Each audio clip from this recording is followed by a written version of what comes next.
กับชัยภูมิกับกรณีพิเศษคือกัน แม่ถ้าก็มาอย่างบางสักเข้าเลยนะ อ๋อ นี่ก็ได้ ปัก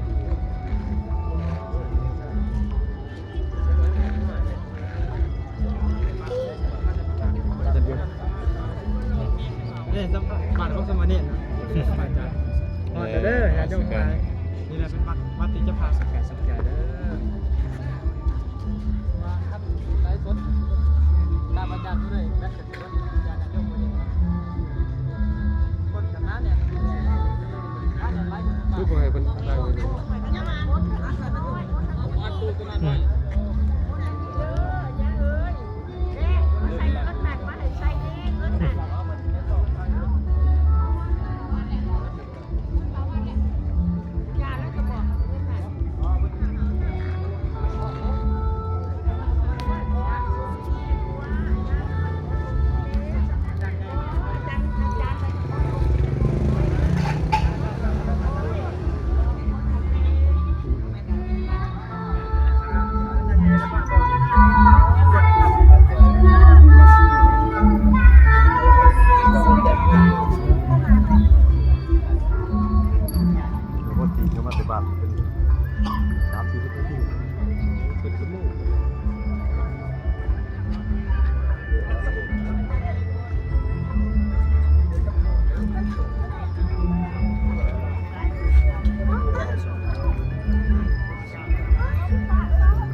สกายกันหน่อย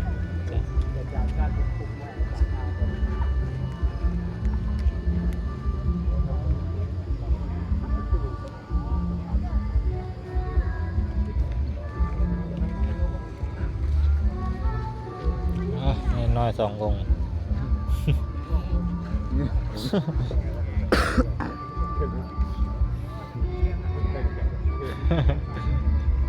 2 องค์นี่บ่ออกโทรทัศน์ดูโอ้รัดแหละ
จานแซมกับมา พอแล้วพอแล้วพอแล้วพอแล้วเราสบายเลยครับ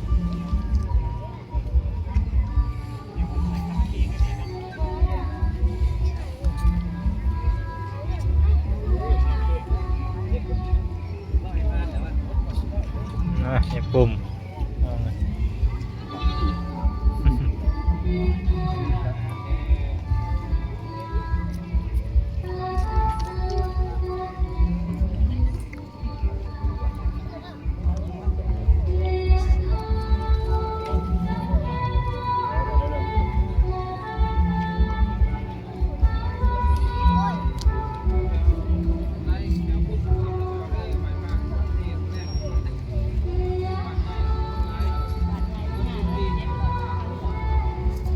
พอแล้วพอแล้วพอแล้วทำสบายเลยแบบ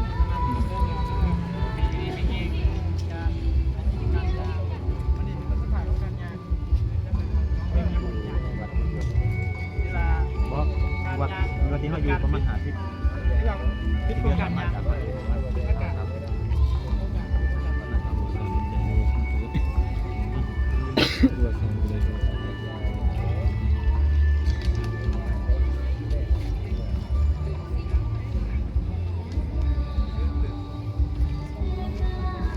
เรื่องของนะตามสบายไว้ยังไงมันยังไรมาแล้วก็นั่งตามสบายใช่ที่ที่เด็กที่เหลือว่าเรื่องก็เป็นร้อยประเดี๋ยวว่าแล้วเขาไม่ได้ยัง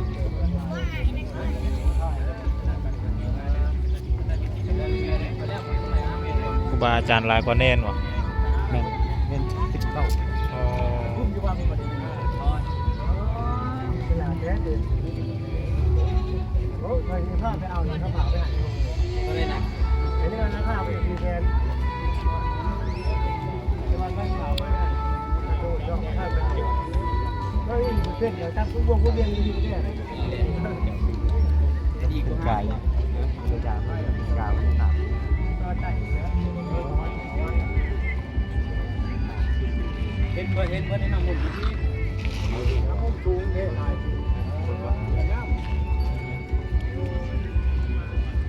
มาแล้วก็นะตามสบายเลยมาแล้วตามสบายกัน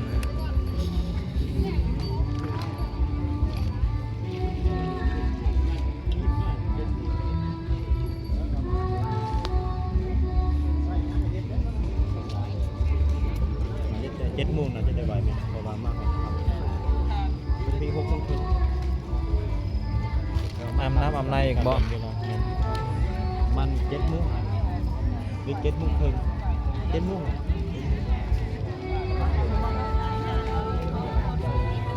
จะอยู่ตรงไหน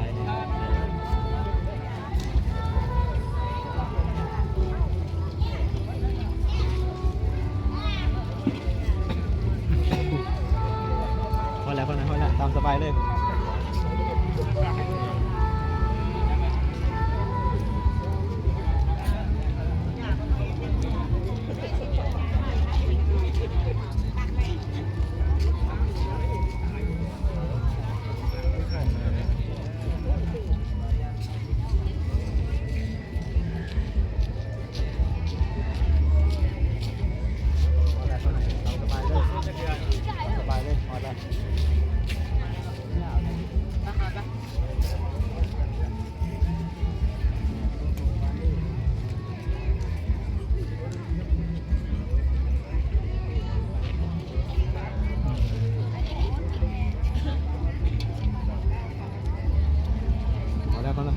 ตามสบายเลย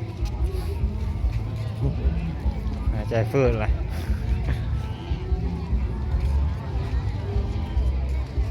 แม่ขาวมาก่อนสลายเนาะ เราอย่าไว้เลยมาแล้วก็นะตามสบายเลย จะถือธงศาสนา มาแล้วก็นะตามสบาย อ